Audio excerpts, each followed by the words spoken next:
Welcome to the Best Little Town Podcast, your go-to source for everything happening in the town of Bedford's local government. Whether it's new initiatives or important decisions shaping our town's future, you'll hear it right here. This podcast is dedicated to keeping our residents informed and engaged. Greetings. It is Wednesday, January 21st, 2026. My name is Bart Warner. I am the town manager of Bedford, and pleased to welcome you to this episode of the Best Little Town Podcast, an outreach effort that the town of Bedford has initiated in cooperation with Media Squatch and our good friend Woody Watts, who also doubles as the town's public information officer. Those of you who've listened before know that the purpose of this podcast is mainly to provide a recap of recent council meetings, generally the day after. I do apologize for not producing this last week, but unfortunately I was under the weather and missed the council meeting for that reason for the first time in many years. And candidly, I wasn't in any shape to produce a podcast and couldn't report on a meeting that I didn't attend anyway. But I have been back in the saddle and at my workstation for a couple of weeks now and was present at last night's meeting and am happy to jump right into that recap. Of course, I'm working my way through the agenda. Just so you know, prior to the meeting, we did have a work session to review the second quarter financial reports. Our outstanding finance director, Ann Cantrell, provided council with information about the year-to-date progress of our budget and our cash position and our strategic plans related to the use of the public's money. And of course, again, we thank Woody. That was broadcast live. So if you are interested, you can catch that on our YouTube channel. You can search for that video. It is available. We then concluded that and had our regular meeting last night, which began with the approval of the minutes from the January 6th meeting. The next item of business was the report of the town manager, and last night I gave an update on the fact that the town council had a strategic planning retreat back on October 25th, 2025. They did develop a list of priorities, which we discussed, I think, in a previous podcast, but they also had a long list of agenda items to be covered since that time. There were three in particular which council wanted to see addressed within the next 30 to 90 days. And of course, beginning in October 25th, that projects to this month. The first was to formally adopt a downtown action plan. That actually was accomplished by council at the last meeting on January 6th. The next action item was to develop a downtown coordinator job description and determine how best to move the position forward. I will tell you, we have a plan in mind to do that, and we have both a job description draft and an individual that we're talking to, and we hope to make that public soon, and that will be included in the fiscal year 26-27 budget. But that is underway. The third item to be addressed in the next 30 to 90 days is discussion of the town's recreation needs as part of a new town and county memorandum of understanding. I reported last night that we have a draft of an MOU in the hands of Recreation Director Stuart Saunders at Bedford County, and that's been a very pleasant and friendly process to talk about how we are going to work more closely together, and we expect to have that executed here pretty shortly and within that 90-day time limit. I will note that there were several items to be addressed in the next 90 to 180 days. A lot of those will be covered in our budget process. Our fiscal year runs from July 1st to June 30th of each year, but budgeting and keeping an eye on things is an ongoing concern for staff and council. We are currently in the process of putting together a proposed fiscal year 26-27 budget. The process is that I work with staff to create a proposal, a budget that is balanced, and it contains some specific recommendations. Council then takes that and discusses it and oftentimes makes some changes and alterations to that policy. But the first step is for me to get it in their hands, and currently working on that effort right now with finance staff, department heads, as well as an employee committee that has been working together to review that. So we certainly appreciate that input. The next item that I reported on last night was an explanation of a question that was raised at the meeting on the 6th, where I was not present. A citizen had inquired about the presence of trash receptacles owned by Bay's Trash Removal at Liberty Lake Park.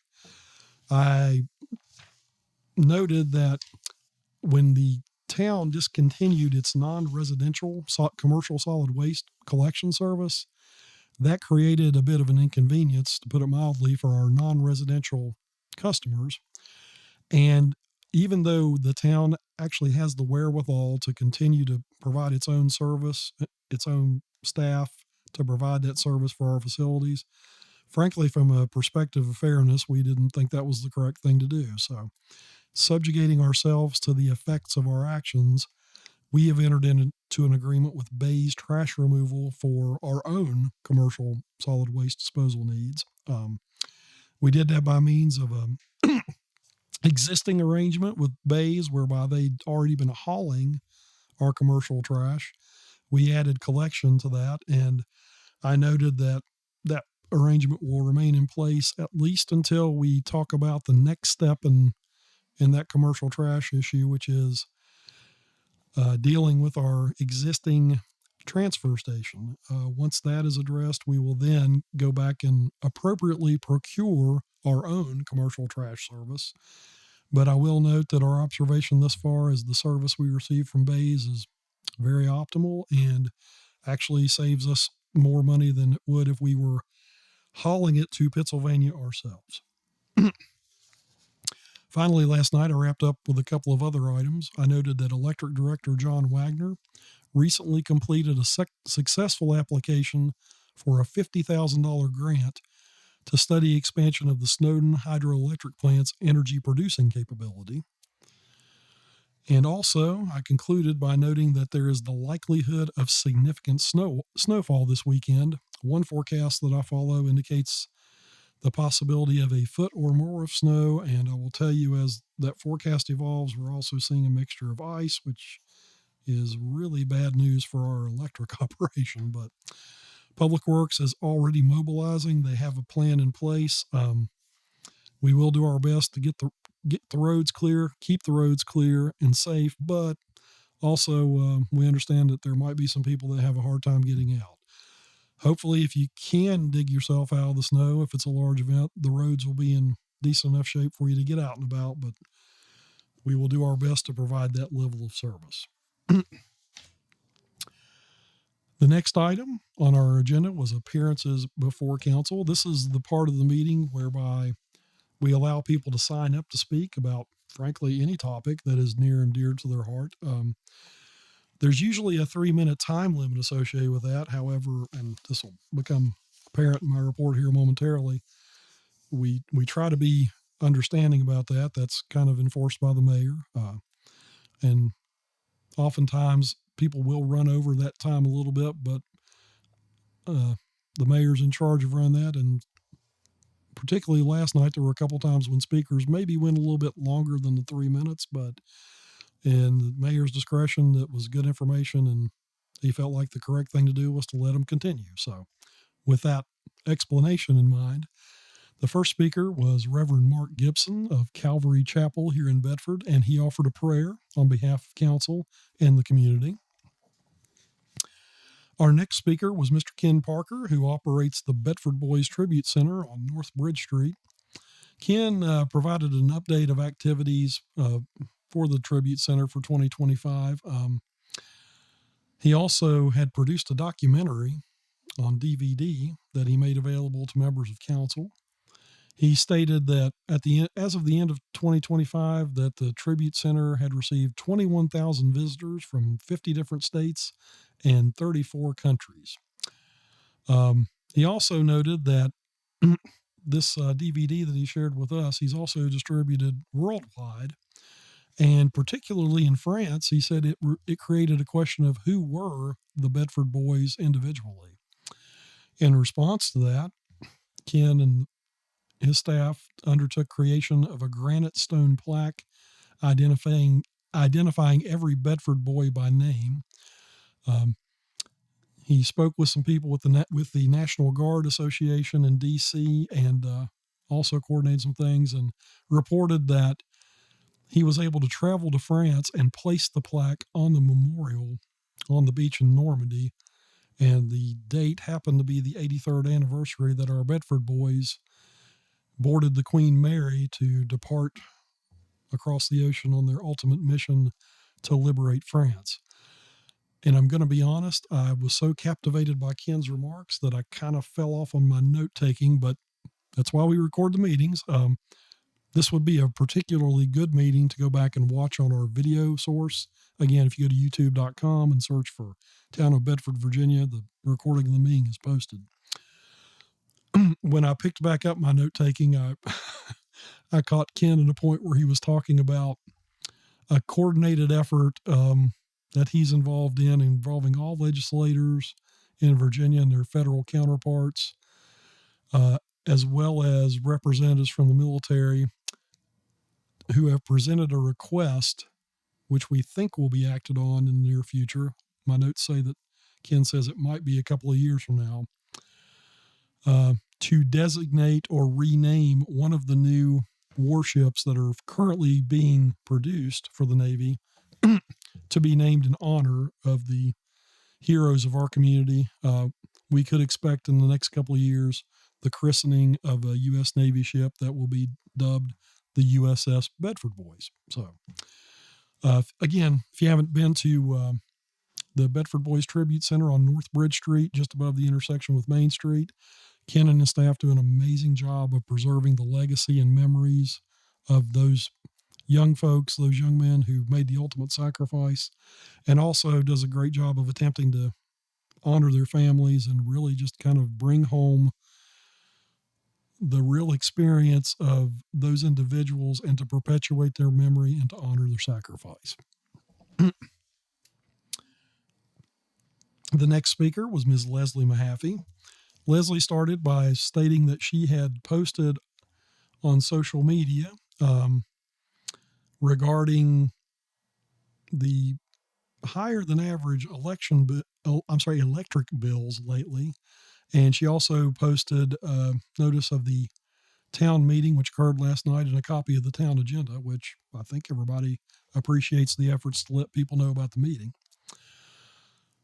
She noted the agenda item that it relates to a closed session for property at the Peaks Magisterial District in Bedford County. She asked why we were having a closed door meeting and shared her own insight into the property that was probably in question and subject to that closed session. Shared some information she found about the deed related to the property that the town currently owns adjacent to the Stony Creek Reservoir. Going back up in 2013, when the town created the Water Authority along with the Bedford County PSA, we transferred several facilities, including pipes and treatment facilities, including property, from the town to the Bedford Regional Water Authority. In this particular case around Stony Creek Reservoir, the town did retain several individual parcels. Leslie said she'd done some research on deed restrictions related to the parcels the town retained, and specifically the deed restricts any activity on the town-owned parcels to agriculture, horticulture, or silviculture activities, and that it cannot be developed for residential or commercial use. She shared her view that generally it's not a good thing to have closed-door sessions, and shared her observation that there were not any on the agenda during 2025. I will note that we did have one in December of 2025, but that was not on the published agenda. It was added during the meeting itself. Again, Leslie provided some more details about the properties, the acreage, the assessed values, and the zoning. She shared her views that the activity needs to be closely monitored there, and we need to do everything we can to protect the property and maybe explore possible conservation of it.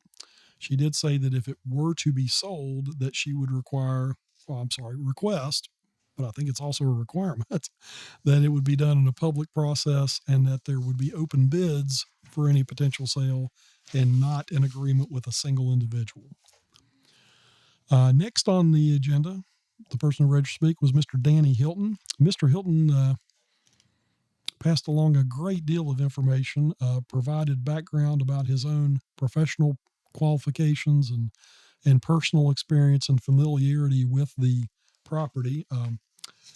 Really offered a great wealth of information. I'm going to try very hard from my notes to hit the highlights, but again, this is something we would encourage folks to view on the video.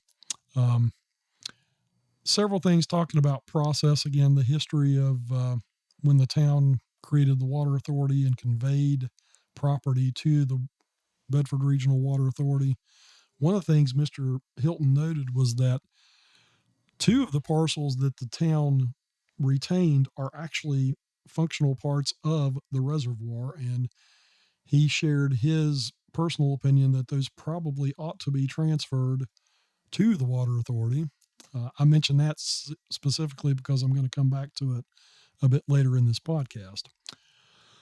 He also talked about the history of when the dam was built back in 1954, all the regulations related to protection of watersheds in general, and particularly drinking water, and the regulatory agencies, including the Army Corps of Engineers, the Department of Environmental Quality, the Department of Forestry, and the Department of Conservation and Historic Resources, with oversight. And again, I'm paraphrasing heavily. Mr. Hilton spoke for several minutes, but again, it was Mayor Stanley allowed that continue, and I think actually we're all better off for it.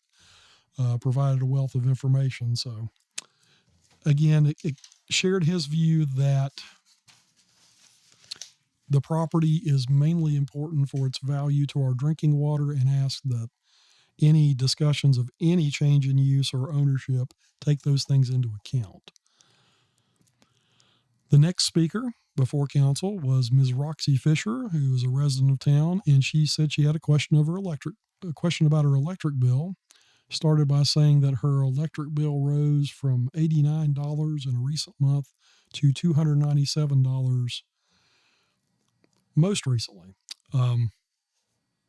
There was some conversation between her and Mayor Stanley during her time. Again, Mayor Stanley correctly noted that the purpose of council comments, I'm sorry, not council comments, appearances before council, is for citizens to share information with council that they can then digest, but they're not typically equipped to engage in question and answer sessions with citizens about specific issues. So Mayor Stanley suggested that she get in touch with me directly, and let me take a note to also encourage anyone else to do so. If you ever have a question about any town service, feel free to contact me by phone at 540-587-6022 during regular business hours. You can email me at bwarner@bedfordva.gov. In passing, Ms. Fisher did ask if there were a difference between residential and commercial electric rates, which, although, again, Mayor Stanley encouraged her to talk to me personally, I did interject that I was happy to respond and advise her that there are, in fact, different rates for different kinds of users spanning from residential to commercial to industrial. It's all based on the differences in the way they use power. And with that, the appearances before council section of the agenda was concluded. We then had council comments. Mayor Stanley went around the dais and gave each council member an opportunity to provide any comments of their choosing. Councilman Stacey Haley expressed his appreciation for the people who had came out in person for the meeting last night. Did have a very good turnout of folks out in the audience for the meeting. Councilman Todd Foreman likewise thanked everyone for coming out. Councilman Jay Ippolito thanked everyone in general for coming out, and specifically those who had signed up to speak as part of the appearances before council.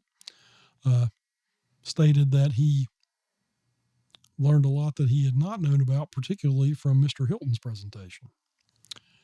Vice Mayor Darrell Updike likewise thanked folks for coming out and expressed his view that council certainly wants to learn what's going on, and also asked people not to confine their comments to social media. He did express his thanks for information that was expressed, and yeah, I can't read my own writing. Sorry. Next was Councilman Dwight Evans, who thanked people who were there physically, and also the people who were watching by YouTube. If you're not or online, if you're not able to come in person, we now meet on the first and third Tuesdays of each month at 7 p.m. We also do offer a live stream of every meeting, so encourage people to take advantage of that. Next was Councilman David Foster, who likewise expressed his thanks to people who were physically present.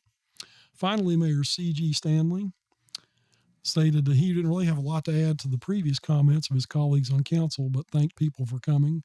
And he thanked, again, Mr. Danny Hilton in particular for the information.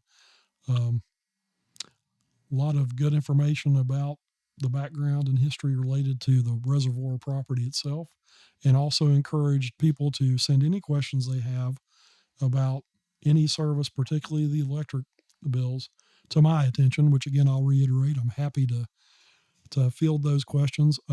Also, we'll let you know too that we try to do that in the most efficient and forthright manner possible. Again, I mentioned that Woody Watts is our public information officer. So, when we get media requests and things like that, typically I will refer those to Woody because we've already anticipated some of those, and we will reference the specific information related to the question. Most recently, we had a reporter ask the question, why were power bills so high recently? Well, the short answer to that is weather related, and that we saw a lot of increased usage. However, we also recognize that there have been certain policy changes and discussions recently that may have impacted that.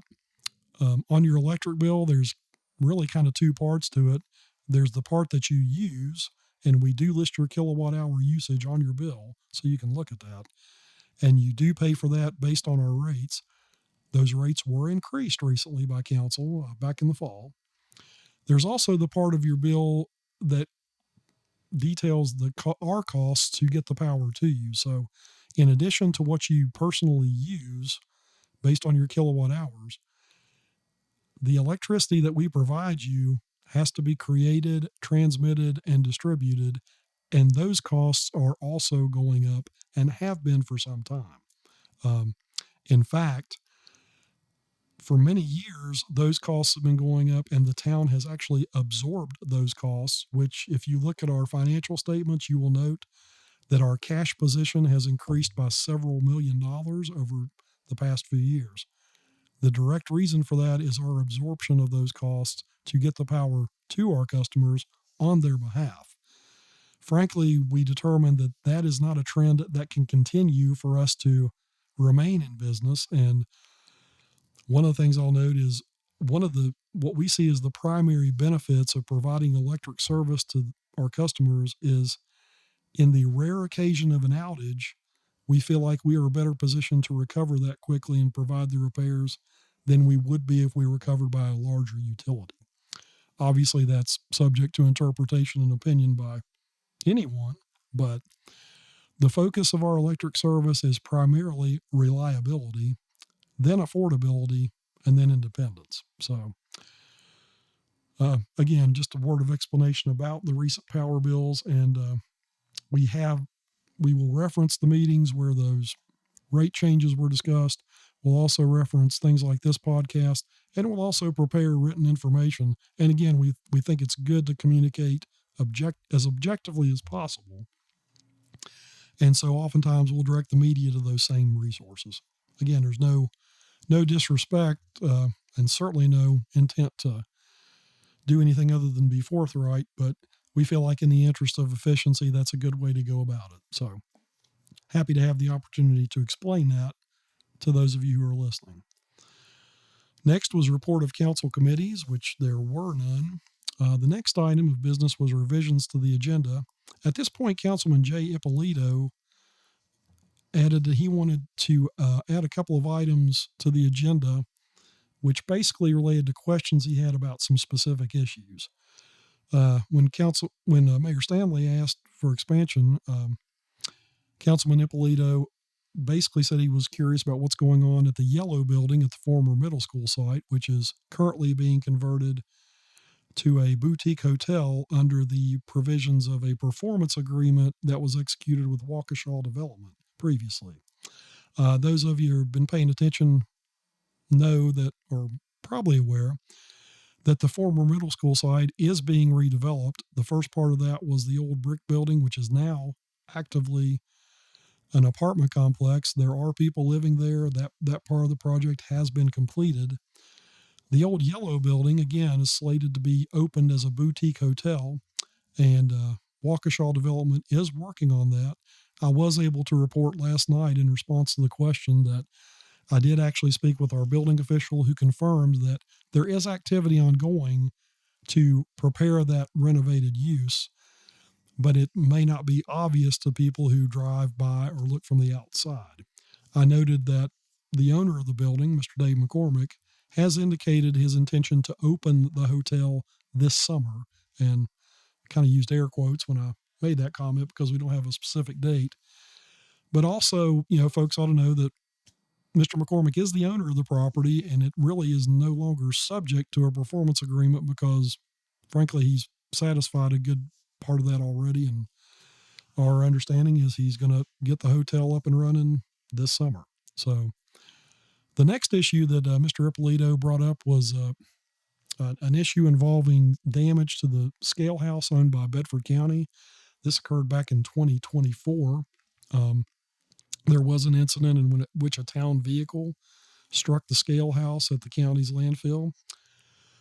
We acknowledged responsibility for that, took appropriate action with the employees involved, and engaged the county in an attempt to settle their claim. I don't mind saying publicly that our discussions were about the replacement cost of that facility. But then in addition to that, the county was seeking some additional compensation, which we were not in a position to offer them, and we were pretty candid about that. Ultimately, we referred it to our insurance carrier, which is the Virginia Risk Sharing Association, formerly the Virginia Municipal League.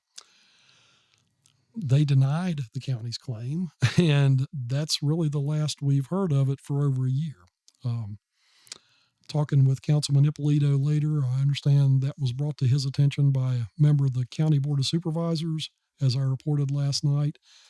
Our view is right now it's an issue between our two insurance companies. If the county were to take legal action against the town, we would refer it to our insurance carrier, and they know that, and I think they know what our insurance carrier's legal response would be. So we're happy to be forthright about that issue as well. But again, it's not anything that I personally had heard about for over a year at this time. So a little bit out of order, but always happy to provide as much insight and candid insight into the affairs of the town operations as possible.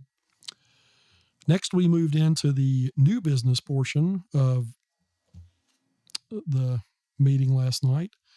The first was a personal property tax write-off for 2020. According to state code, collection of local personal property taxes is only enforceable for 5 years following December 31st of the year for which such taxes were assessed. We had some lingering personal property taxes on the books from 2020, the year 2020, in a total amount of $741.24. Basically, what we determined was it was not feasible to pursue collection of those. It's a case where the cost of doing so on each individual case would outweigh the benefit. And so council was requested to write off that remaining personal property tax amount. We noted that in so doing, the collection rate for 2020 personal property tax would still be 99.39%. Councilman Stacey Haley made a motion, seconded by Vice Mayor Updike, to approve the request to write off this remaining 2020 personal property bill tax from that year. There was a little bit of discussion. Councilman Ippolito and Mayor Stanley both complimented the collection rate produced by our finance department. Ultimately, all members of council voted for the motion, which passed unanimously. Similarly, there are utility bills and electric accounts over 5 years old and inactive, which were also deemed to be uncollectible. These were in a total amount of $34,817.86. Town Council, the Utility Billing Office requested that Town Council ultimately write off these outstanding bills, and in so doing, that would still maintain a collection rate of 99.84%. Councilman Jay Ippolito made a motion to approve write-off of these outstanding bills, was seconded by Councilman Haley. Councilman Haley asked a really insightful question about the nature of these specific accounts, and for people who were maybe delinquent but then written off, how that would affect their ability to sign up for service if they moved back to town or went to a new location. Ann Cantrell responded to that and said it doesn't happen very often. When it does, generally there's voluntary compliance with making the back payments that we keep track of. She also noted that that's sometimes complicated by people's personal circumstances, such as bankruptcy. Ultimately, on a unanimous 7-0 vote by all members, that motion to approve the write-off was approved. The next item of new business related to financial contribution from Lyondale Bazell for a community grant for the fire department to purchase 2 new combustible gas meters, the existing equipment having served past its replacement date. On a motion by Councilman Haley, seconded by Councilman Evans, Town Council approved acceptance of this contribution from the business of $3,500 to replace the combustible gas meters that are a vital piece of safety equipment for our firefighters. That motion was unanimously approved by all members present. The next item of new business related to a resolution of support for applying for a Federal Transit Administration grant to fund the Bedford Otter Bus. For those of you who are not familiar, Bedford does have a public bus service. It's called the Bedford Otter Bus. It circulates through town on a couple of days a week, and it's free. The funding for that has been through a state grant through the Virginia Department of Rail and Public Transportation, which is funded by the Bedford Health Foundation, but accessed by the town. This is a situation where the town has the eligibility to apply for the grant, whereas the foundation may not. But what we do is we secure the funding on their behalf, but basically pass through the revenues, and then the foundation passes back through the expenditures. The town has been awarded 4 demonstration grants through DRPT to operate the bus for fiscal years 2023 through 2026. The intent all along was to apply solely for state assistance for 4 years before considering becoming a federally funded transit provider after that. The bus has grown significantly in public use. The most recent figures in 2022 were that we had 3,234 riders. In 2025, we had 7,923. Again, the Bedford Otter Bus provides service, I think, on 2 days a week now at 17 locations and also at no cost to riders.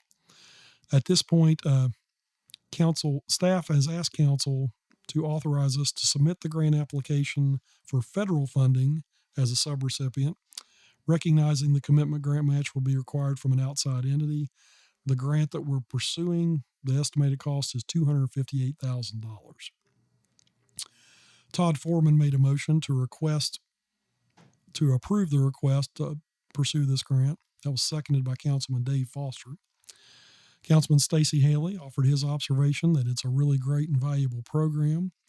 Vice Mayor Updike noted that he was encouraged to see the growth in ridership. And Councilman Todd Foreman said that this fulfilled a great need in our community for folks who may not have access to a personal vehicle, and he was glad to see the utilization increased. By a unanimous vote of all 7 members present, council authorized staff to submit the grant application for federal funding for the Bedford Otter Bus. Again, if that's successful, we would obtain the revenue and pass that on to the Health Foundation. They would then be responsible for the expenses and pass those back through, and we would pay those to the federal government. The last item of new business was an item related to awarding a contract to Thompson and Litton for services related to municipal building renovations. Oh, before I speak to this, I mentioned in my podcast previously that as part of that October retreat, Council identified several priority areas of focus that will guide their decisions as they make recommendations for use of town funds, but also as items come to them from outside sources, we note how those respond to those priorities they set. So the motion to approve support of the Bedford Otterbus relates to Council's priority number 3, which is to promote and support public services to the greatest extent possible. The item related to Thompson and Litton relates to Council priority 1, which relates to maintenance of town infrastructure at an optimal level. This particular item relates to several emerging issues with the municipal building located at 215 East Main Street. In response to those, the town issued a request for proposals for design, bid assistance, and construction administration services related to potential renovations of the property, including replacement of HVAC and electric systems, as well as other identified deficiencies. Thompson and Litton emerged as the highest ranked bidder under the terms of that RFP. Under the terms of the RFP, the initial bid from Thompson and Litton was valid for a period of 90 days beginning on September 26th. That essentially meant that our failure to act on the bid by December 26th would disqualify the bid and we would have to reinitiate the process. In order to meet that deadline, Town Council adopted a formal intent to award statement at its regular meeting on December 9th, 2025. As part of that meeting, Council also went into closed session to discuss specific terms of the proposed contract, including scope and price for services. After further discussion and negotiation with Thompson and Litton and legal review by both parties, contract last night was presented for formal consideration. The most recent price quote, which is approximately $263,000, was dated November 13th, with the same 90-day terms as the initial bid, which meant that Council did not take action by February 13th. All bids would be disqualified, and we'd have to reinitiate the process. Councilman Jay Ippolito made a motion to formally approve award of the contract to Thompson and Litton. That was seconded by Vice Mayor Updike. Followed a discussion with our town attorney, Mike Lockaby, to make sure that he was satisfied with the terms of the contract and all the technical aspects thereof. Ultimately, all members of council voted unanimously to approve the award of the contract to Thompson and Litton for those services. That means that staff will now engage with them to start the process of fixing our failing HVAC system and also our electric system, which has some deficiencies.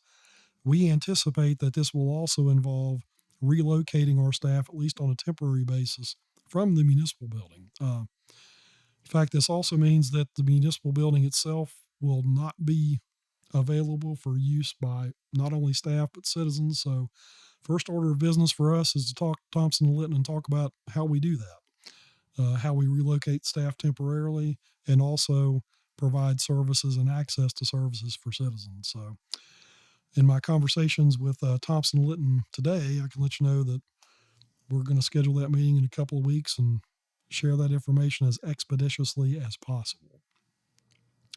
The final item on the agenda was a closed session pursuant to the appropriate Virginia code for the purpose of discussion or consideration of the acquisition or disposition of land and for consultation with the town attorney regarding the legal status of such property where discussion in open session would adversely affect the bargaining position or negotiating strategy of the town. I will report that this relates to, again, the property that the town still owns adjacent to the Stony Creek Reservoir. That this property was retained by the town back when the Water Authority was created. Some people are paying attention, and we certainly appreciate those people who do. We'll note that there was some discussion about a potential sale of a couple of those properties on the other side of the road from the reservoir about 3 years ago. That process was discontinued based on information we received at the time about some deed restrictions there, and essentially just the fact that there was no obvious priority or reason to pursue sale of those properties. Since that time, the Bedford Regional Water Authority initiated discussions with the town about two parcels that the town currently owns that are actually part of the reservoir. Coincidentally, these are the two parcels that Mr. Hilton referenced during his public comments. So I'm sharing this information with the permission of council in doing so. The closed sessions lately dealing with the reservoir property have been in response to this request from the Bedford Regional Water Authority. We've been talking for several months about their interest in obtaining these two parcels, which are frankly part of the reservoir, and the exact mechanism by which that could be accomplished. I will tell you that, and again, we've had some really great good faith conversations, particularly at staff level. Brian Key is a very valued colleague of mine personally. The Water Authority has been very good to work with in addressing some of our service needs, particularly sewer and water capacity. So ultimately, we are waiting on a proposal from the Water Authority as to how they would like to acquire these properties. I believe that will be taken up at the Water Authority's board meeting in February, on February 19th. Once they do act on that, then we will respond to it. That will be appearing on a public agenda that will be published ahead of time. The other thing we'll tell you is the property on this deals with the property on their side of the road where the reservoir is. We did ask them, just as a matter of practice, if they had any input on the property we retain on the other side, and that's not really part of that discussion. And frankly, what we've been told is they don't have a great deal of concern about that property. So that's what we talked about in closed session last night, and you can expect to see the Water Authority to take action on their request to acquire our property in February. Once we receive that request, then we will add an item of new business and discuss that in public. Also, I think it's worth mentioning too that there cannot be any